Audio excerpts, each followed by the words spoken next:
If you search the internet for impact investing, you'll find literally millions of websites and articles dedicated to the topic. Unsurprisingly, at the top of my own search results are advertisements from Morgan Stanley and Blackstone, two of the world's largest investment managers.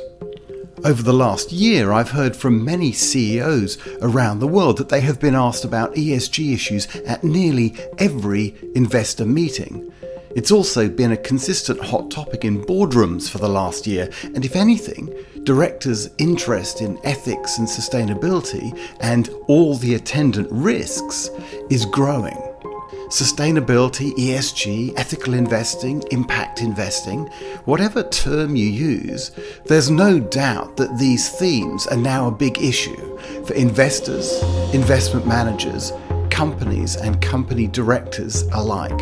When I started my own career over 3 decades ago now, the term ESG hadn't been invented. Although many of the ideas that underpin impact investing have been around and evolving for decades, the last year has seen all of these brought into sharp focus. Indeed, 2020 was a shocking year for the environment with a host of climate change-related disasters, for society with the global refugee crisis continuing to grow, as well as ongoing racial inequity highlighted by the Black Lives Matter protests, and for governance with the terrible effects of the COVID-19 outbreak dramatically amplified by the truly hopeless response of some governments to this crisis. These are, of course, just a few examples of the difficulties we've all faced. Looking ahead, the challenge for many in the investment community is that to make the most of the opportunities that this presents and to avoid the new types of risk that have emerged, you need new tools and new ways of thinking about investment decisions so that you can build on what you've learned in your career so far and adapt to a new era. To meet this need, we're delighted to explore with you the Global Handbook of Impact Investing, published by Wiley in 2021 and available in most countries.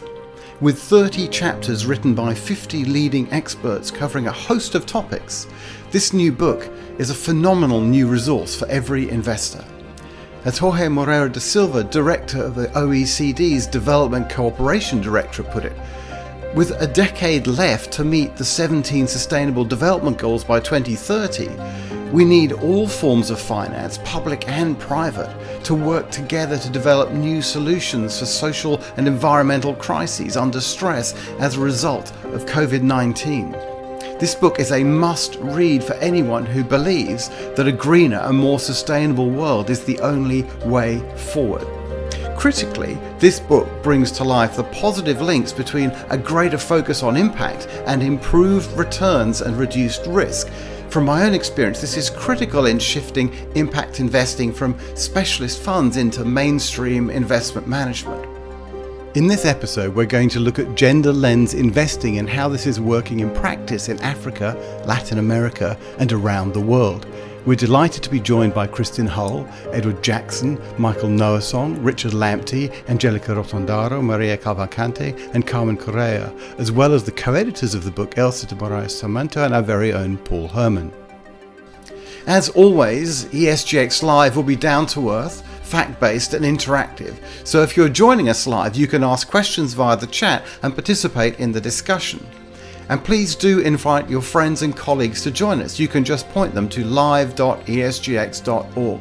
And if you're watching this on YouTube, then please do subscribe to the ESGX channel and use the like button.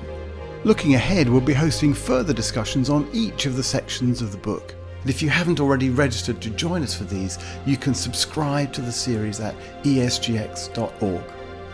Finally, from me, Nigel Lake in New York, and my co-host Paul Herman in San Francisco, a sincere thank you to our ongoing sponsors Pottinger and HIP Investor, thanks to whom ESGX Live is free, open to all, and global. We very much look forward to the discussion.